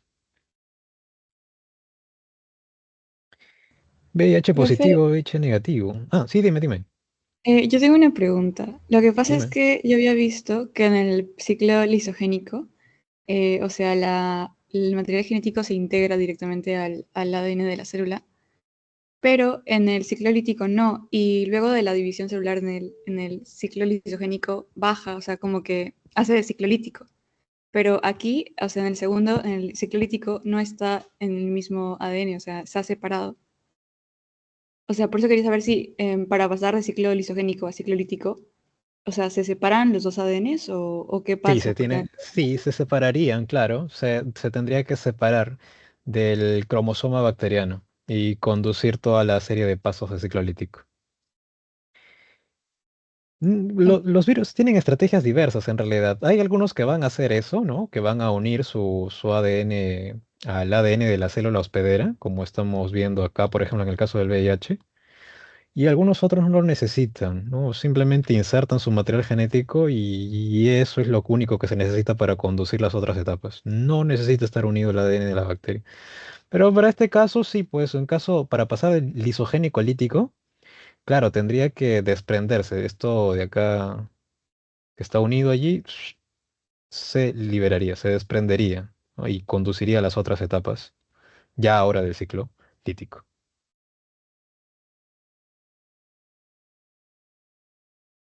gracias. Ya, ok, ok. VIH positivo, VIH negativo, nos preguntan por ahí. Bueno, cuando alguien tiene la sospecha de haber contraído VIH, bueno, ¿por qué tendría la sospecha? Mira, por ejemplo, ¿cómo te puedes transmitir cómo se puede transmitir el VIH? Por relaciones sexuales sin protección. Y eso es porque este virus lo vas a encontrar principalmente en tres tipos de fluidos. La sangre, las secreciones sexuales, que pueden ser vaginales, puede ser el semen también, y la leche materna. O sea que este es la principal forma de transmisión actualmente. Relaciones sexuales sin protección. Si uno de si el varón o la señorita están infectados, podrán pasarle perfectamente el virus a la otra persona sana a través de las secreciones sexuales, ¿no? La- de la lubricación de la vagina o del semen que expulsa el varón durante la eyaculación. Estos otros dos que están por acá son menos frecuentes. De la madre al hijo puede haber transmisión durante el embarazo o durante el parto también, porque durante el parto se produce una hemorragia. Si la madre tiene VIH o llamada VIH positivo, podría pasarle los virus a su bebito durante ese momento. O durante la lactancia a través de la leche materna. Pero esto es poco frecuente ya actualmente porque una madre con VIH puede dar a luz a un bebé sano actualmente. Y se puede someter a un tratamiento que reduzca la carga viral en su cuerpo, de tal manera que el bebito puede salir VIH negativo. O sea, que no tenga partículas del virus en su interior. Transfusiones sanguíneas. Esto tampoco también es poco frecuente actualmente porque la sangre que llega a los hospitales por donantes se somete a estudios para eh, descartar que tengan infección con algún virus o bacterias. Sin embargo, fue uno de los principales mecanismos de transmisión cuando recién apareció este virus en la población humana, cuando todavía no había sido descrito. Se veía que las personas estaban se estaba debilitando su sistema inmune, pero no se sabía por qué, era una enfermedad nueva, no se había descrito el VIH. Habían personas que tenían VIH que donaban sangre y como no se había descrito ese virus, pues la sangre era perfectamente usada en transfusiones a personas sanas, que además pues recibían al virus y contraían la enfermedad de esa manera. Pero eso ya no sucede, pues, ¿no? Porque cuando donas sangre te preguntan bastante y luego esa sangre también la someten a pruebas para descartar cualquier riesgo. Compartir jeringas puede ser entre personas que consumen drogas inyectables, ¿no? De repente así una misma jeringa es utilizada por dos, tres, cuatro personas. Basta que una tenga el VIH y deje rastros de sangre en la aguja de la jeringa con partículas del virus para que pueda ser inoculada en la siguiente persona que va a usar esa misma jeringa. Material punzocortante que sale de los hospitales, por ejemplo, ¿no? Imagínate, ponte a pensar en la basura que sale de los hospitales. Basura que ha tenido contacto con restos de sangre infectada, heces, fluidos respiratorios, mocos, diversas cosas, ¿no? Imagínate que esa basura es peligrosísima. Esa basura que sale de un hospital, o de una clínica o de un laboratorio que examine estas muestras tiene que someterse a procesos de esterilización. Se somete a temperatura muy alta y a presiones muy altas para destruir cualquier patógeno que haya en su interior, ¿no? Y así pueda ser manipulada sin peligro alguno por las personas que se encargan de la basura, ¿no? De transportar esa basura a sus sitios de acopio. Es poco frecuente, pero también podría suceder, ¿no? No quita que pueda suceder. Son solamente menos frecuentes. El mayor va a ser este.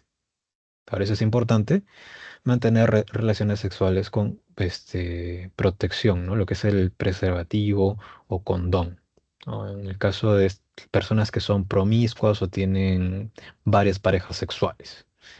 No se transmite a través del aire y del agua, no es un virus que sobrevive en esos fluidos, tampoco en la saliva, tampoco en el sudor. En las lágrimas sí se ha detectado el virus, pero en un porcentaje recontra pequeñísimo, que no implica un riesgo. Así que por eso no se transmite por lágrimas. Besitos, piquitos con boca cerrada tampoco. Es diferente a un beso muy apasionado y que ambas personas tengan heridas en la boca, heridas sangrantes. Ahí sí ya podría haber riesgo de contagio. Pero un piquito no pasa nada. No se transmite por picaduras de insectos ni mordeduras de mascotas, como sí lo hace, por ejemplo, el virus del dengue, que se transmite por picaduras de mosquitos, o por mordeduras de mascotas, como sí lo hace el virus de la rabia. No, el VIH no pasa nada con esas, por esos, no se transmite por esos mecanismos de transmisión. Compartir inodoro, alimentos o bebidas, no, tampoco, no pasa nada, no se puede transmitir el virus. O como sí lo haría, por ejemplo, por compartir alimentos o bebidas, se puede transmitir el virus de la gripe, porque quedarían restos de fluidos, de moco, ¿no? De repente, ¿no? Pero no sucede eso con el VIH, ¿no? Lo importante es que estén estos tres fluidos allí involucrados para la transmisión. Si una persona tiene sospecha de haber contraído el VIH, tiene que someterse a pruebas de diagnóstico. La primera a la que se debe someter es la prueba de ELISA, que es una prueba presuntiva. ¿Qué pasa? Te vas a un hospital, te vas de repente a una ONG, que a veces también hacen estas pruebas de manera gratuita, y te sacan sangre. En tu sangre, si has estado expuesto al VIH, deberían haber anticuerpos. Recuerda que los anticuerpos son proteínas de defensa. Cuando tu cuerpo está expuesto al VIH, tu sistema inmune no es que se quede de brazos cruzados, tu sistema inmune va a producir anticuerpos contra el virus. Los anticuerpos son proteínas que se unen al virus y lo marcan para poder destruirlo. Esas mismas proteínas, esos mismos anticuerpos pueden ser detectados por la prueba de ELISA. O sea, si encontramos esos anticuerpos, podríamos decir que has estado expuesto al virus. Pero se llama presuntiva porque puede ser que te haya salido positivo, pero puede ser un falso positivo. Y es que estos anticuerpos de repente no necesariamente se han producido por exponerte al virus del VIH. De repente ha sido por exponerte ante otro tipo de virus. Por eso se le llama reactividad cruzada. No solo detecta un anticuerpo, pero en realidad no significa que has estado expuesto con el VIH. Ha sido ese anticuerpo producido por exposición ante otro tipo de patógeno. Puede ser un falso positivo, puede ser que seas negativo en realidad. Por eso, a continuación, tienes que hacerte una prueba confirmatoria, que es de Western blot. Esta prueba ya no detecta anticuerpos, detecta las mismas proteínas virales. ¿Qué cosa va a detectar? Va a detectar las glicoproteínas que están en la envoltura, por ejemplo, puede detectar a los capsómeros que están en la cápside, y entonces en ese caso ya estás detectando al mismo virus, ¿no? Ya podemos decir, este virus está presente dentro de esta persona. Por eso es confirmatoria. Y a continuación, pues debería someterse al tratamiento farmacológico recomendado, ¿no? El uso de antirretrovirales, que les dije hace un momento, ¿no? Por ejemplo. Eso es lo que sucede. Entonces, con el virus del VIH. Ahora me estoy olvidando por aquí. Otra molécula que producen las células ante una infección viral, no necesariamente ante el VIH, ante cualquier tipo de infección viral, son los interferones. Puede ser antivirus de la gripe, antivirus del herpes, de la hepatitis. ¿Qué hacen los interferones? Son moléculas que activan genes de proteínas que interfieren con el ciclo del virus. O sea, una célula cuando está sufriendo la infección por el virus produce interferones. ¿Y qué hacen esos interferones? Como digo, activan genes cuyas proteínas que se producen a partir de ellos pueden bloquear de repente el ARN que está ingresando del virus. Pueden bloquear de repente su lectura por los ribosomas para formar capsómeros. Van a obstruir el ciclo del virus, ¿no? Y de esa manera se defiende la célula. Pero llega en algún momento en el que ya la célula no puede hacer nada, ¿no? Otra cosa que hacen también los interferones es activar a otras células del sistema inmune. Activan, por ejemplo, eh, linfocitos T citotóxicos. Hay otro tipo de linfocito T, que es el linfocito T citotóxico, que se le llama así porque mata células. Las células inmunitarias, cuando encuentran una célula infectada por virus, no son como nosotros que cuando encontramos una persona enferma, ¿qué hacemos? Procuramos curarla, ¿no? Cuando una célula inmunitaria encuentra una célula infectada con virus, no la va a curar, la va a matar, ¿no? Simplemente la destruye y con ello también destruye a los virus que está, que están dentro de ella. Entonces, esos son mecanismos también que activan los interferones. ¿Ya? Por cierto, este linfocito TCD4, por si acaso, si lo encuentras por allí, se llama también cooperador o helper, ¿ya? Para diferenciarlo de este linfocito T citotóxico. Pero este citotóxico es más bien un CD8, ¿ya? Se tiene otro tipo de receptor. A él no lo van a afectar los virus del VIH, porque tiene otra proteína, es la CD8. El virus reconoce el CD4. Bien, eso sería lo que sucede. Si la persona tiene VIH pero toma retroviral y si tiene relaciones sexuales sin protección, igual se transmite. Hay tratamientos en los que la carga viral se reduce al mínimo y hay una probabilidad de que al tener relaciones sexuales sin protección no se transmita. Pero ambas personas, eso es lo que hacen, por ejemplo, ya parejas en los que uno de ellos es VIH positivo y quieren tener relaciones sexuales sin protección. El VIH positivo se ha sometido a un tratamiento para reducir la carga viral al mínimo. No quiere decir que sea inexistente, es solamente muy baja, pero eso reduce la posibilidad de que pueda pasarle el virus a su pareja. Pero luego de producirse la relación sexual, también la persona sana tiene que someterse a un tratamiento para eliminar cualquier tipo de riesgo. Si haya pasado el virus, estos fármacos se van a encargar de eliminar cualquier riesgo de que pueda proliferar en el cuerpo de la persona sana. Actualmente hay tratamientos que sí, pero tiene que ser con tratamiento farmacológico, ya que ya no se transmita, ¿no? Lo que me estás preguntando, Ana Lucía. Si una persona lo contrajo, ¿cómo lo mantienen con vida? Con el con este tratamiento farmacológico, ¿no? Con antirretrovirales. Como digo, estos antirretrovirales van a bloquear el ciclo del virus y de esa manera ya no van a reducir la población de linfocitos TCD4 que hay en esa persona. Su sistema inmune va a seguir fuerte, va a poder hacer frente ante otras infecciones. Si le da tuberculosis, podría enfrentarla porque su sistema inmune todavía está estable.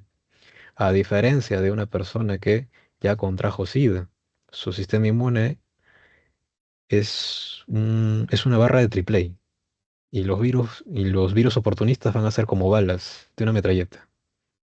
Podrían socavar su vida en pocos días. Bueno, no solamente socavar, terminar con ella.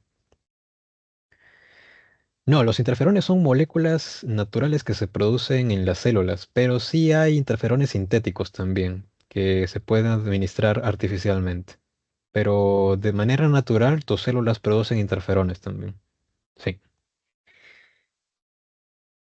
Es que actualmente todas las proteínas naturales, se pueden sintetizar artificialmente. Ya saben, por ingeniería genética. La ingeniería genética ha facilitado nuestra vida bastante ya desde hace varios años. ¿No sería entonces lo que sucede con los virus? Vamos a avanzar un poquito con las bacterias, ¿ya? Porque ya nos está quedando chiquitito el tiempo. Nos quedan 10 minutos. Si tienen alguna pregunta más, la van dejando en el chat, por favor. Vamos a hablar ahora de las bacterias, pero antes vamos a conocer acerca de la teoría celular. Ya salimos del nivel subcelular, ahora avanzamos al siguiente nivel, que es el nivel celular. Sabemos que todo organismo vivo está compuesto por células, ya sea por una, en el caso de los unicelulares, o por varias en el caso de los pluricelulares.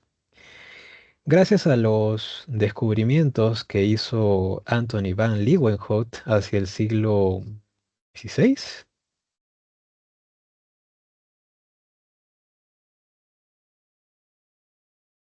Anthony van Leeuwenhoek desarrolló microscopios muy sofisticados para la época que le permitió a él observar el mundo microscópico que estaba vedado para la humanidad hasta ese entonces.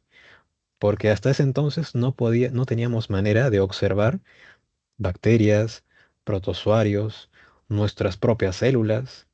Gracias a que este señor logró desarrollar microscopios sofisticados, se abrió la puerta al mundo microscópico y de esa manera pudimos observar seres pequeñísimos. Este señor era una persona muy curiosa. Se dice que observó el agua estancada, pudo dibujar a los primeros protozoarios, pudo observar su propia sangre y describió los glóbulos rojos. Incluso observó su propio semen. Fue la primera persona que describió los espermatozoides que se encuentran en el semen de los varones. No, no solamente eso, sino que describió también a numerosas otras células que, como digo, hasta ese entonces pues estaban vedadas, porque no podíamos observarlas a simple vista. El microscopio abrió una puerta. Y desde entonces, pues, aparecieron numerosos investigadores, ¿no? Que continuaron estudiando otras estructuras de animales, de plantas, de organismos unicelulares. Y es así como aparecen también Matthias Schleiden y Theodor Schwann. El primero investigaba en plantas y el segundo investigaba en animales. Tras observar los tejidos de estos organismos, ellos postularon este enunciado. Todos los cuerpos de plantas y animales están formados por células, algo que sabemos actualmente que es una gran verdad. Rudolf Virchow aparece posteriormente. Él dice, solo pueden aparecer nuevas células por división de las preexistentes. Esto está muy relacionado a la teoría de la biogénesis. ¿Qué dice la biogénesis? Solamente la vida puede generar vida, ¿no? La vida no aparece así de la nada, ¿no? Por magia o por alguna deidad, no. De la misma manera, una célula, si apareció una célula, pues quiere decir que hay una célula preexistente que la ha generado por división celular. Solamente la vida puede generar vida. Y August Weismann más adelante declara algo muy importante y en un contexto evolutivo.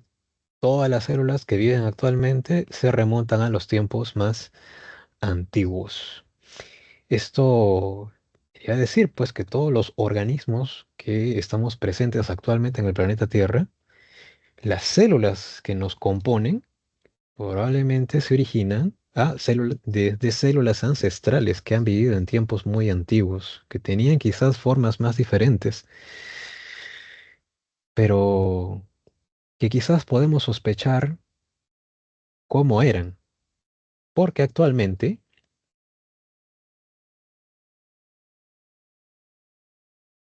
conocemos principalmente dos tipos de células en este planeta, lo que son las células procariotas y los que son las células eucariotas, ¿no? Nosotros somos organismos eucariotas, ¿verdad? Porque nuestras células tienen un núcleo, ¿no? Como el núcleo del linfocito que estaba acá, el núcleo que alberga el ADN. Los procariotas no tienen ese núcleo. El núcleo está conformado por una doble membrana. Los procariotas no tienen ese núcleo. Tienen material genético, tienen ADN, pero no hay núcleo. Y justamente, como estoy hablando de estos organismos ancestrales, quienes se postulan como organismos que eran muy semejantes a esos organismos ancestrales que aparecieron inicialmente en este planeta, son los procariotas. Las bacterias que se encuentran aquí podrían tener una forma muy similar a la de esos organismos que aparecieron inicialmente en nuestro planeta. Antes de hablar de estas formas y agrupaciones, vamos por aquí. Vamos acá. Y esta imagen nos revela las características principales que tiene una bacteria. Mira, ellas no tienen núcleo, pero sí hay una región de su citoplasma donde se encuentra el cromosoma bacteriano. Esa región se llama nucleoide, pero de ninguna manera vas a encontrar una doble membrana delimitando, no, no. Eso solamente está en eucariotas, ¿ya? El nucleoide es una región donde se encuentra el cromosoma bacteriano.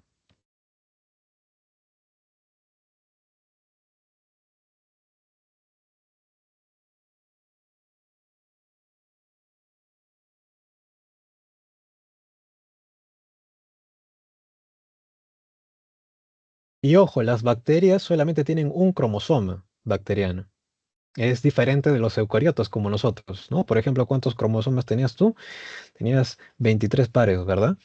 Tienes 46 cromosomas. Las bacterias solamente tienen uno. Y está ahí bien enrolladito, como puedes ver, ¿no? Si esto lo estiramos, vamos a tener esto. Es una cadena, una hebra de ADN que está cerrada sobre sí mismo. Es ADN circular, cromosoma bacteriano.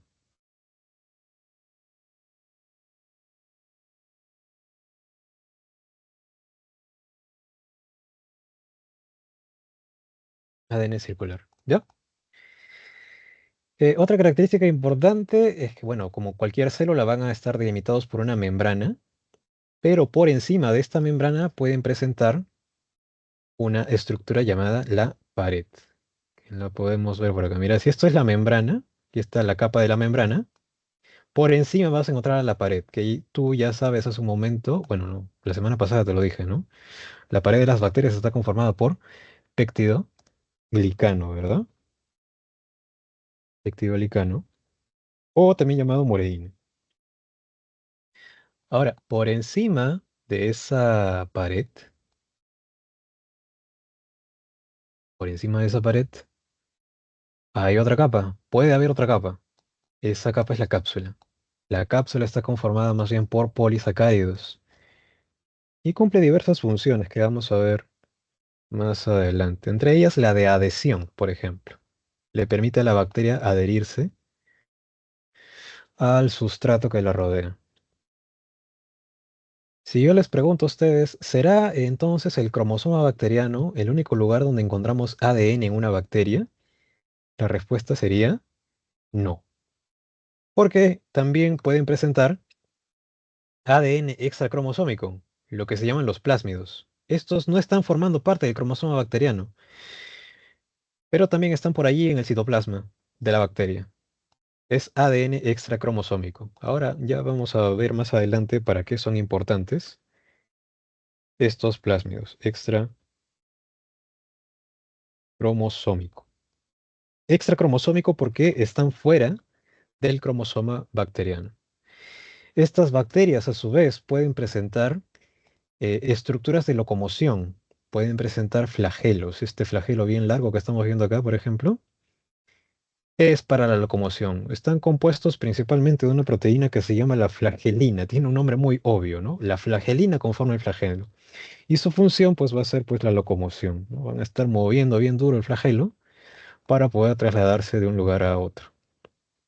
Pueden tener también unas prolongaciones menores que también se originan a nivel de la membrana, porque si te das cuenta aquí, el flagelo se está originando en la membrana.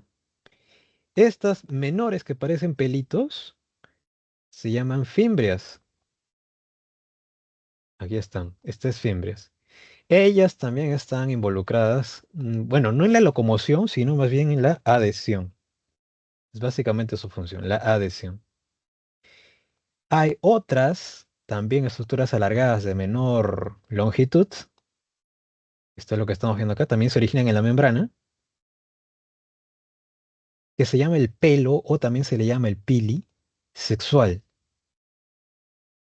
El pili sexual, que es muy conocido porque está involucrado en un proceso muy importante para las bacterias que se llama la conjugación. Es importante para ellas. ¿Ok? Hay tres tipos de prolongaciones entonces que se originan a nivel de la membrana, ¿ya? El flagelo que sirve para la locomoción, las fimbrias para la adhesión y el pelo o pili sexual que sirve para la conjugación. Adicionalmente también pueden presentar ribosomas y también algunas inclusiones. Los ribosomas son los que forman las proteínas en el proceso que se llama traducción.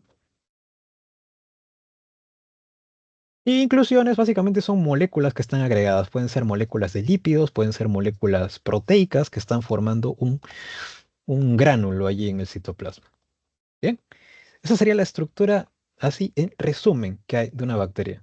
Como ya nos quedó corto el tiempo, bueno, lo dejaremos lo siguiente para la próxima semanita. Les prometo que la próxima semana sí acabamos, ¿ya? Se me quedó cortito el tiempo, pero con todo lo que hemos dicho ya al menos tenemos Bueno, al menos la mayor parte de la separata. Así que por ahí no hay tanto que hemos dejado. Bueno, no sé si tienen alguna pregunta adicional. Y si no, pues, Profe, dime, dime. no sé si es una pregunta un poco obvia, pero, o sea, cuando vi el tema, Ujú. decía que no tenían histonas, y la verdad es que no sé exactamente qué significa eso. Ah, ya, las histonas son proteínas que ayudan a enrollar el ADN. En el caso, a ver, rapidito, ¿ya? Por acá. En el caso del ADN eucariota, el ADN eucariota se asocia con las proteínas histonas para formar la cromatina. Cuando este ADN se asocia con las histonas, se enrolla, se condensa, así un poquito. Y eso es lo que conocemos como cromatina, a la asociación entre el ADN y las proteínas histonas. Más bien en el caso de los procariotas, encuentras ADN y en los más básicos se conoce que no debería haber histonas, por lo cual su ADN no está asociado, ¿no?, a estas proteínas, sino que está, como dije, cerrado sobre sí mismo. La presencia de proteínas histonas está en eucariotas, ¿no? De la asociación entre ambos se forma la cromatina. Más bien en procariotas no vas a encontrar histonas. Pero sí hay moléculas semejantes a histonas. Pero eso ya es un poco más complejo. Para ustedes no deberían haber histonas en los procariotas. Porque de alguna manera también el ADN en los procariotas, su cromosoma bacteriano, como ves acá, está un poquito enrolladito, ¿no? Está ahí bien, bien así, bien compacto. Porque hay proteínas que los están ayudando. Pero no son histonas, ¿ya? Para ustedes no van a ser histonas. Las histonas van a ser en los eucariotas nada más. Por lo cual en los procariotas tampoco habría cromatina, ¿no? Solamente se le llama cromosoma bacteriano. Está muy bien tu pregunta. Las histonas son proteínas que se asocian al ADN para formar la cromatina. Y a su vez de la cromatina se formarán los cromosomas posteriormente. Pero eso ya lo veremos en una clase posterior, más o menos en la semana 10, creo. Sí.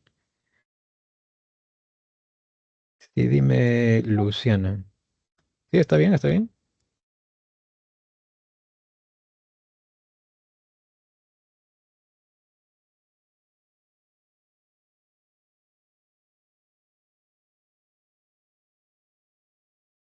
Se le llama ADN circular al cromosoma bacteriano porque no es como como el ADN de nuestros cromosomas. Si nosotros, por ejemplo, agarramos el cromosoma 1 de los 23 pares que tenemos y lo estiramos, vamos a tener esto, un filamento.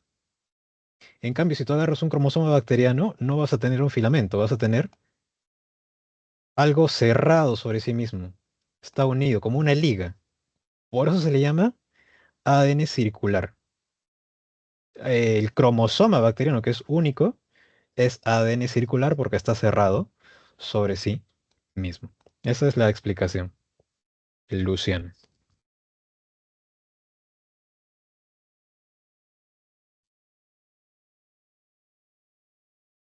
Bien, entonces ahora sí. Gracias por sus preguntas. Están muy buenas. Bueno, me retiro ahora sí. Cuídense mucho y la próxima semana sí avanzamos con todo, ¿ya? Cuídense mucho. Hasta luego.